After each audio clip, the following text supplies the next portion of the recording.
Along the bright blue waters of the Indian Ocean lies the coast of Kenya, a region of breathtaking beauty, swaying palms, untapped promise, and resilient people. For decades, the counties of Tana River, Kwale, Kilifi, Taita Taveta, and Mombasa have remained untapped. But a new dawn is rising. The Kenya Kwanza administration is reshaping the destiny of this region through strategic, multi-billion shillings investments that are transforming lives, boosting trade, creating jobs, and laying down the infrastructure for long-term prosperity. From rugged roads once impassable during the rains, now replaced by all-weather highways connecting communities and markets, to the rise of affordable housing estates built with dignity and vision for every Kenyan family. From the deepening of the blue economy, where fisherfolk are empowered through modern boats and fishing gear, ports, and cold storage facilities, to green energy solutions lighting up remote islands like Mkwiro, once forgotten, now fully alive with solar possibility.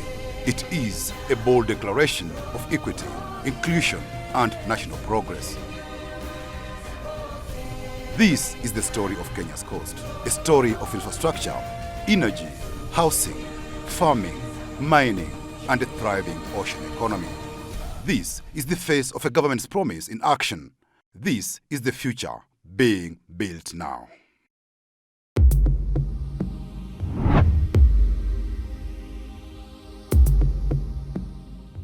Roads are the arteries of development. In Mombasa, Kilifi, and Kwale counties, 97 kilometers of major trunk roads are being constructed to bitumen standards at a cost of 33.3 billion shillings, unlocking access to markets, schools, hospitals, and tourism hubs. Barabara huwa siku zote huwa ni kitu cha faida. Si unajua kukiwa na jama, hata saa zingine unajua mtu anaweza kuwa mgonjwa na akachelewa kupelekwa hospitali. Lakini barabara ikiwa iko vizuri, unakuta kuna urahisi, hata mtu akiwa mgonjwa anaweza kupelekwa hospitali kwa uharaka. Kwa hivyo wakati wote wa barabara ni faida tu. Hakuna hasara ya barabara. The 7.6 billion shillings dual-link of Mombasa-Mtwapa Road involves construction of a 4-lane dual carriageway with service lanes, footbridges, and non-motorized traffic facilities from Nyali Bridge to the start of Mtwapa Bridge, a distance of 13.5 kilometers. Hii barabara ikiisha ita create a very big impact kwa economically, kwa sababu ukiangalia kuna jam kubwa sana na pia biashara imekuwa si mzuri. So naona kwamba hii barabara ikijengwa, kampuni mingi, hata ukitembea kwa hii barabara kwa sasa, venye wawekezaji wameanza kuona kwamba kuna kitu inakuja. Kuna watu wameanza kuinvest kwa barabara kando, hata plots ambazo zilikuwa zimeachwa tumeanza kuona wameanza kujenga. Na pia kwa wale ambao wanasafiri na wale wafanya biashara upande wa matatu, pia naona gharama yao ya kufanya biashara itarudi chini, kwa sababu magari hataharibika, na pia hiyo kutumia mafuta mingi na muda mrefu kwenda town na kurudi. Na pia kwa ule abiria ambaye analipa, niko sure atalipa pesa kidogo, kwa sababu kampuni mingi za sako za matatu zitakuja, kwa sababu barabara ni mzuri, kumaanisha tear and wear itakuwa imereduce. Kila mtu atataka kufanya biashara hapa. Other road projects include the 6.9 kilometer Mombasa Southern Bypass, Mteza Kibundani Road, at a cost of 2.2 billion shillings. Construction of the 9 kilometer Mwache Tsunza Mteza Road that consists of 660 meter long Mwache Bridge in Kwale County, linking with Mteza Bridge to complete the South Coast mainland connection. It will cost 4.8 billion shillings. The government has also set aside 2.2 billion shillings to upgrade the 33 kilometer Bamburi Mwakirunge Kaloleni Road to bitumen standards. Another 11.4 billion shillings have been pumped into the dual-link of the 30 kilometers Mombasa-Mariakani Road between Kwajomvu and Mariakani. The objective of the project is to decongest the city of Mombasa. It is part of the greater Mombasa to Mariakani Highway project. The Lot 1 begins at Digo Road all the way to Kwajomvu, 12 kilometers, Then we do lot 2 from Kwajomvu all the way to Mariakani, a total of 30 kilometers. As we all know, there's a Bonje section where it is identified as a black spot. We are proposing to reduce the meandering curves to make it a more safer and accommodative road for every road user. Kitambo kabla hii barabara haijaanza kulikuwa na mambo ya ajali, jamu hapa kwa hapa, usafiri ulikuwa hauko mzuri. Lakini kwa sasa tunashukuru. Mambo ni mazuri na pia vijana wetu walipata kazi, wanafanya kazi kwa hii barabara tokea ianze. Tunashukuru sana.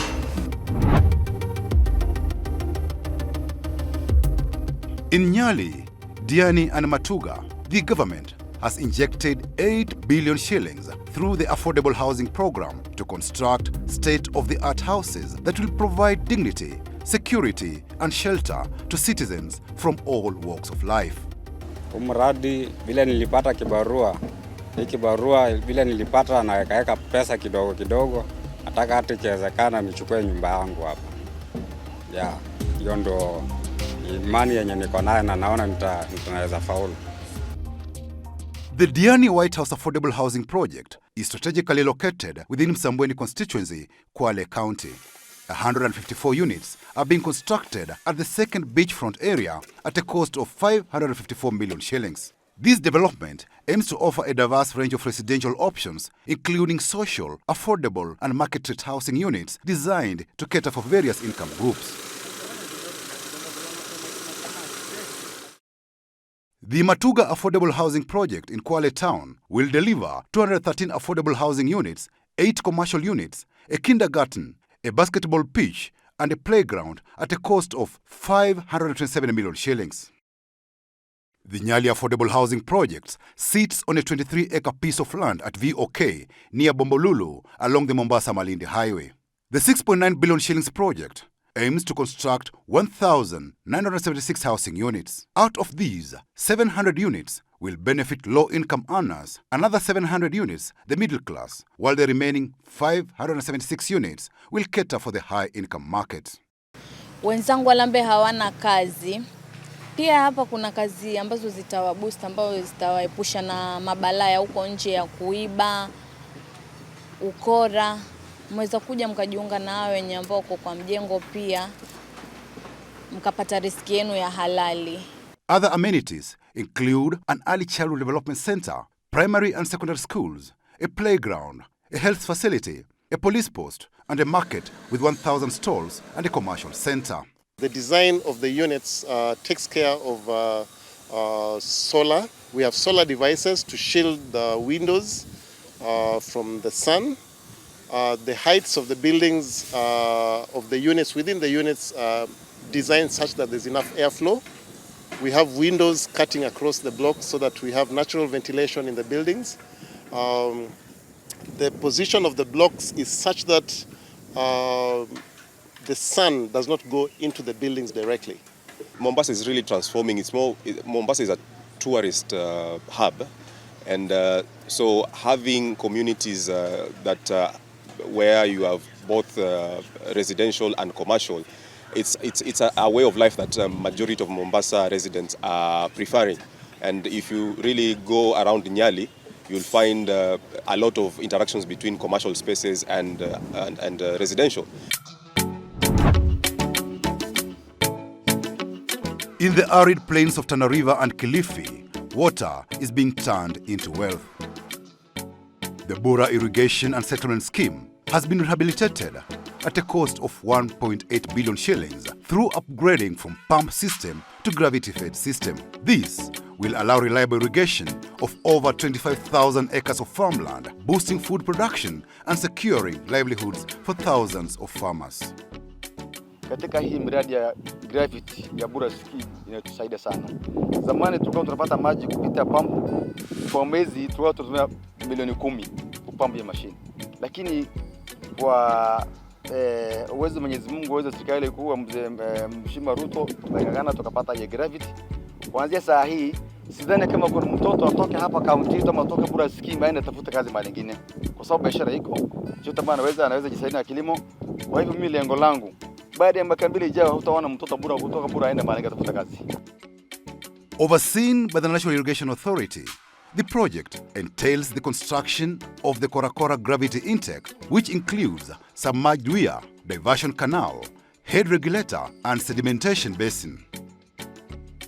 A 76-kilometer new supply canal has been constructed with canal excavation and lining, a service road, a dike and associated civil works such as runoff crossing culvert, bridges, road crossings and animal watering points.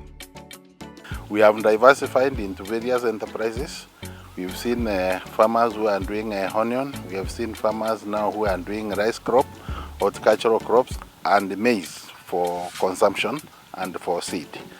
Meanwhile, the Galana Kulalu Food Security Project is being implemented through public-private partnership framework in line with the presidential directive. The project has 3 parts comprising of production on 20,000 acres, construction of 300 million cubic meter Galana Dam plus connecting canals, and development of 200,000 acres within the Galana Kulalu scheme. This vision is anchored in the government strategy of attaining a food secure nation. Now, in the framework of the 1 million acres that need to come under irrigation for food production, this project is part of that. And so, while we are making a start at 20,000 acres, we will progress over the years to 40,000 and eventually to more than that towards the same goal of attaining food security. The ambitious project aims at catalyzing private capital into the irrigation space for large-scale commercial farming to enhance food security, reduce food imports and increase exports as espoused in the government priorities in the Vision 2030, Medium-Term Plan 4 and Bottom-Up Economic Transformation Agenda. We already began creating jobs. By the time we are at 20,000 acres, we'll have created more than 2,000 jobs on this farm. We are going to partner with the community to bring improvements in sanitation, clean water for drinking and domestic use. We'll support education systems around here, plus also health systems. At the southern tip of Kwale County lies Shimoni, once a quiet fishing village, now home to a transformative infrastructure project, the Shimoni Fish Port, a 2.6 billion shillings modern marvel that is redefining Kenya's position in the global blue economy. The jetty is dedicated for fish port facilities only. According to international standards, you cannot mix the fishing activity with the public. The general public have been allowed to use the existing jetty, which is just adjacent to this one here. So this is going to be dedicated exclusively for the fishing. We expect to handle up to 50,000 metric tons per year. Equipped with cold storage, processing plants and export facilities, the port will empower local fishers while opening doors to international seafood markets. Huyu pweza nimeachiwa nende nipike mboga. Nimenunua kwa mvuvi kwa bei shilingi 200. Nimependa tu pweza, ni mtamu. Supu yake ukinywa baridi atoka mwilini. Poti ikifunguliwa, wakifungua poti kama watakuwa wanachukua na bei nzuri, ndio na mimi nitakuwa na manufaa. Si kwamba pengine ati kwa sababu sasa unajua kama itakuwa ni serikali imechukua hilo jukumu alafu imeleta bei ya kwamba na mimi niwe na majukumu yangu na wananipabia kwamba najimudu katika majukumu yangu, itakuwa kuna shida. Lakini sasa mtu binafsi mwenye anakuja kama huyu, mimi naenda kule nasema mita 40 anakuja na pia mimi nitakupa 300. Sasa 300 utanisaidia nini? Sana nionea tu. Tuko na members kama nimesema 1000 na wakati tumepewa mtumbwi ambao unachukua watu 8, twashukuru na bado twashukuru na bado twashukuru. Lakini ingekuwa ni vyema zaidi kama tungekuwa kila BMU kama itawezekana iweze kuhold meli moja ya uvuvi ambayo takriban inaweza chukua watu 40-30 na kuwa kwa maji kwa muda mrefu, ili tuweze kufaidi pia na hii poti ambayo iko hapa, tusiwaachie wa China tu peke yao. But this prosperity requires protection.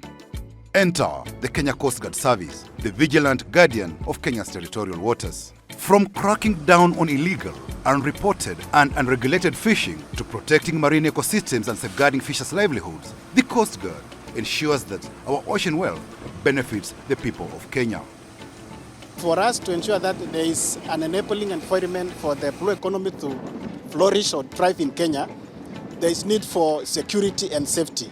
So our biggest function or mandate is to ensure that our maritime domain, our territorial waters are safe and secure for the fishermen, for anybody intending to do business, for the sea routes, for the Kenya Ports Authority to receive ships and boats that can do business in Kenya. We need to have a secure environment.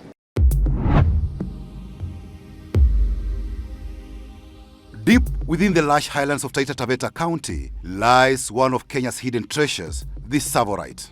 Discovered along the ancient Mozambique belt, the Savorite rivals its Tanzanian cousin, Tanzanite, for brilliance and rarity. Here in Chawia, Mwatate sub-county, generations of miners have staked their lives on this green gem. Huu ndio uchimbaji wa Savorite na una changamoto mingi. Unahitaji akili mingi, unahitaji maarifa mingi. So serikali kidogo ikiona mchimbaji at least ijaribu kumsikiza na kumuelewa anasemaje, kwa sababu kwa ground vitu viko tofauti. Vitu ni tofauti kwa ground kwa sababu kunahitaji mambo mengi. Ukiangalia hii yote timbering imefanywa, hii ni mbao imefanya hapa. Hizi zote chuma zimefungwa ni gharama. But hii sekta ikiboreshwa upande wa fedha za kigeni.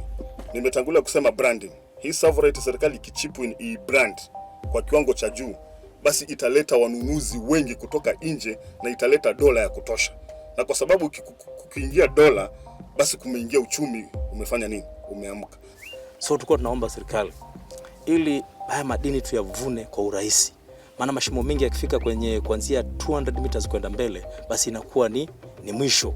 Maana unakuta unaajiri watu, unaweka vijana wengi, basi unakuta hata ambao kuwapatia chakula inakuwa ni ngumu.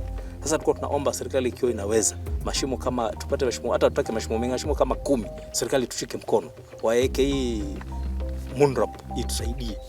Basi serikali ikiweka hii moonrop, basi madini yatatoka kwa wingi na serikali itapata pesa. Sisi hapa Chavia Community Based Organization tuko na vile 3,000. Lakini sasa claim kimetoka kuanzia 10,000 kimeenda 50,000. Kwa ukweli tunaona hiyo imeenda juu sana. Tulikuwa tunaomba serikali tena kwa unyenyekevu itusaidie washukisha, hata kama itatoka 10,000 iende 20 nafuu. Mining Savorite is not for the faint-hearted. It demands heavy investment in equipment, manpower and courage. Despite the wealth beneath, many miners operate with basic tools, risking collapse, injury and even death. Kuna mali utakuta mwamba ni mgumu, hawezi poromoka, lakini kuna mali utakuta mwamba uko mwepesi. So inalazimu na ureinforce. Kwa sababu ya nini? Usije ukaporomoka. Ukikaa ndani kwa safe, ufuate sheria za serikali, uangalie safety kila kitu namna hiyo. Maisha ndo kitu ya muhimu, alafu hii mengine ifuatie. In Voi Town, the government has established a minerals value addition center, a strategic step to keep more value within Kenya's borders. Gem City iko mbali, it's a bit distance, so at least wangewezesha tukapata gem center yetu hapa at least hapa CBO Mkuki, kuliko tutoke hapa tena tuanze kwenda mpaka Voi ni mbali. Yeah. Sasa at least tungepata tu yetu moja hapa hivyo. And the main mandate for this place, one is just for identification. It allows people, it allows locals, it allows the clients to come with a stone to identify, for them to know what they are holding. Apart from identifying, we do for them value addition. For the value addition, what does value addition mean? We do faceting, we do cutting, we do polishing, we do traceability of our minerals, because when one comes, buys from here, we give the movement permit. Because one could be having the exit point in Nairobi, JKIA, or in Mombasa, we give the movement permit to show where the stone is coming from. On the remote and pristine Mukwiro Island, the silence of darkness has given way to light. The completion of a solar photovoltaic power plant is providing clean, reliable electricity, not just to Mukwiro, but also to the neighboring Wasini Island, a gem of ecotourism in Kwale County. It is green energy for growth. power for schools, health centers and tourism without harming the environment. So mradi huu una capacity yake kuna 731 kilowatts, of which we step up to 11 kV and then we step down to the households wanatumia pale. So at now the customers which are using, they are about 550 to 600. We are targeting those customers wakiwa wanatumia stima immediately. Tunashukuru serikali sasa kuona kwamba sisi ni watu wa pwani, kutuletea mradi huu wa umeme na tupate mafriza tuweze kuweka samaki zetu badala ya kwenda kutoka baharini uvuke uende shimoni. Saa hiyo imefutika, ukija hapa unaweka kwa friza mpaka asubuhi unajipanga ndio unavuka, wavuvi wameenda baharini. Samaki haziozi. Wenye kufanya mabiashara mahoteli wameweka mafriza, vyakula vyao vyote viko salama kwa huu mradi. Kwa hiyo tunashukuru serikali kwa kutuletea huu mradi. Mradi huu umekuwa na serikali ya national government ambayo imeleta stima kwa wanakijiji wa Mkwiro na Wasini, ambayo kwa miaka nyuma mingi karibu ya miaka 100 hakuwa na stima. Kwa na sasa tumefaidika na mradi ambao wananchi wamefurahia sana, sababu kuna shughuli za kimaendeleo na za kibiashara ambazo walikuwa hawawezi kufanya, lakini sasa wamewezeshwa kupitia huu mradi wa stima. Natoa shukrani kwanza kwa huu mradi wa moto ambao umetufikia na maendeleo yake ambayo tunayapokea kwa muda wote tangu utufikie. Tunamshukuru Allah. Niliona mimi moja kwa moja 3-phase niweke kwa matarajio ya mbeleni, kama naweza kuweka mashine ya kusaga au mashine ya kukata mbao ama ali mradi ni chochote kile kitachojiri moto wa zaidi, iwe mimi tayari umeletwa na nimeupokea. Sikuonelea kuchukua ule wa 2-phase peke yake, wakati kesho kutwa lile ndilo nalo mimi pengine mwenzangu atakuwa mtoto amewezesha zaidi ya hili na ikawa tayari nimeshamsogezea mimi mzazi.